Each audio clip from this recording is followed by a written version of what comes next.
Okay, I'm going to try to make this the shortest video. Who are you? One of the things we'll be doing in this class is having a lot of different discussions, and it's kind of nice to have an idea of who the people are. So one of the things I've done is I've set up a discussion topic where I'd like you to go in and introduce yourself to the class. And I think I said this in another video, but when you do this, let us know something about yourself, maybe something that would surprise us, or might be different or exciting about yourself. But remember not to put anything in there that you wouldn't want anybody to see. This is basically like getting up and speaking in public. So if there's something you don't want people to know, keep it to yourself, and that'll be fine. I've also created a practice test, which will be based on these introduction videos, and a practice assignment based on your learning styles. So let's talk a little bit about this course and how it's different. When I went to school, you came to your lecture and the professor spoke, and he or she was this oracle of information, and you would sit and listen, and then if you needed to do research, you would go to the library and look up books, or maybe go to I think we used to have computers where we could get abstracts of journals. I think that's about all we could do pretty much. Now it's a lot different, and the information's out there. Now it's my hope through this class we'll come to a better understanding and ways that we see politics and human nature, and why the American political system is set up the way it is. But one thing that's different now is there's probably nothing I'm going to say in this course that you couldn't find on Google in 5 minutes if you were looking for it. So the access to information is a lot different. So rather than being an oracle of information, I see myself as more of a facilitator in this course. I hope to lead the discussions and the class and guide us in certain areas, but you'll get as much out of this class as you put into it. Something about academia that really bothers me is its prejudice towards certain learning styles. A few decades ago, someone named Howard Gardner came up with different ways we like to learn. You can see on this page there are a couple of columns, and they're different learning styles.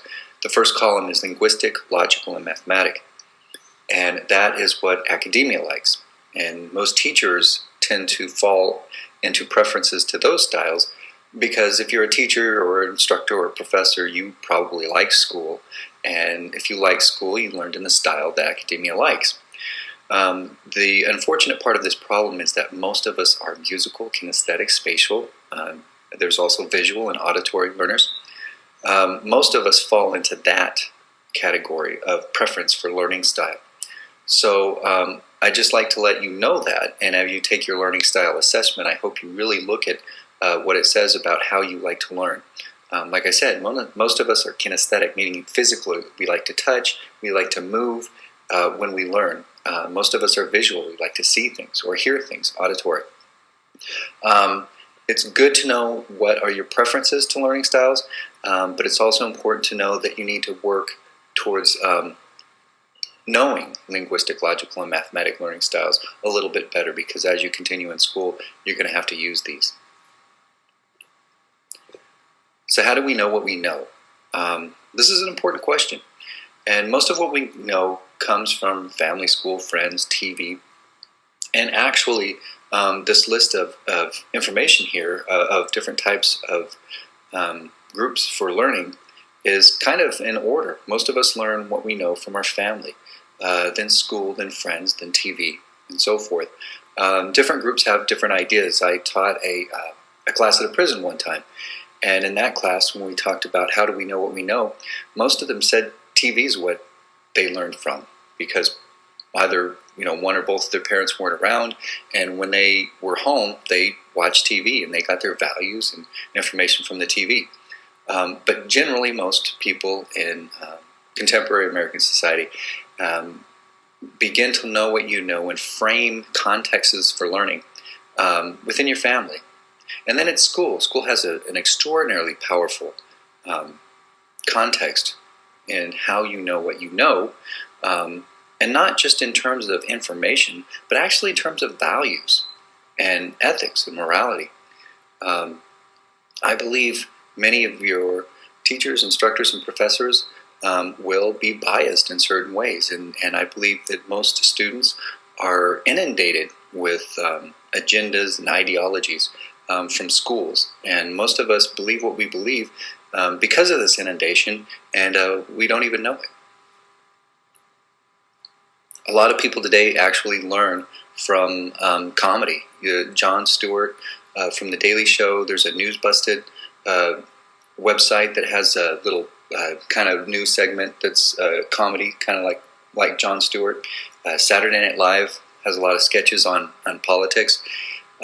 These are, I think, so many times so very funny, but I think they can be extraordinarily dangerous for people who don't know the real facts and how things are.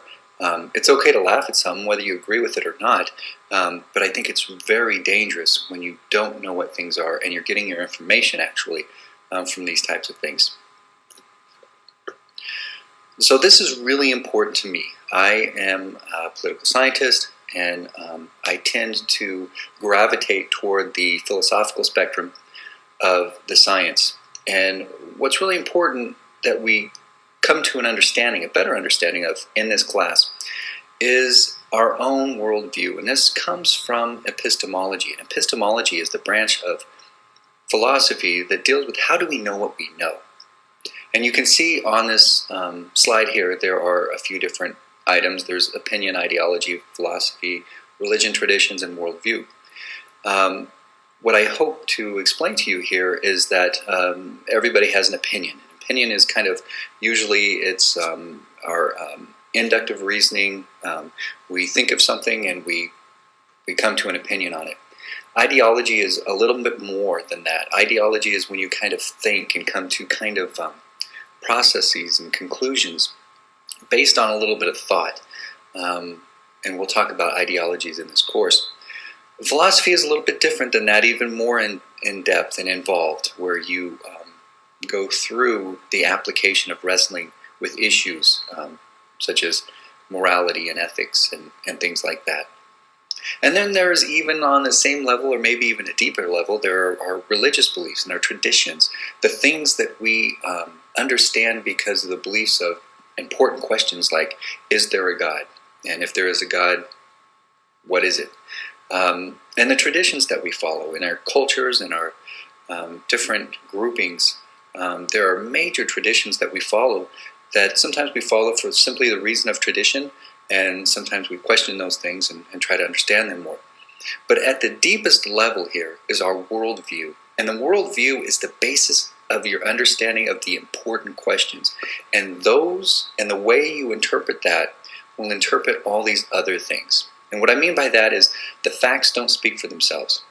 When we view something, when we watch a news story on television, when we learn about something, we interpret the facts in context to our worldview. So we can see the same thing, but we perceive it differently because we each have a little bit of a different worldview, which is based on our religions, our beliefs, our traditions, our philosophies, our ideologies, which influence, obviously, our opinion. What I hope to do in this class is do what a lot of people don't do. And this is the important thing, and this is what I talk about being intellectually lazy. A lot of time we stay on the realm of opinion, maybe a little bit of ideology. It's much more difficult to think philosophically or about religion or traditions or histories and get into our worldview. What I've found, and what's interesting to me, is most people haven't thought about or have very little idea of what their worldview is. And if you don't know what your worldview is, you don't know how or why you judge things in context of the way you do. So throughout this class, it would be my goal to hope that you begin to question these things. If you have, that's great. Continue to do it. And if you haven't, I hope you start to look at these things and at least understand why you feel or believe the way you do.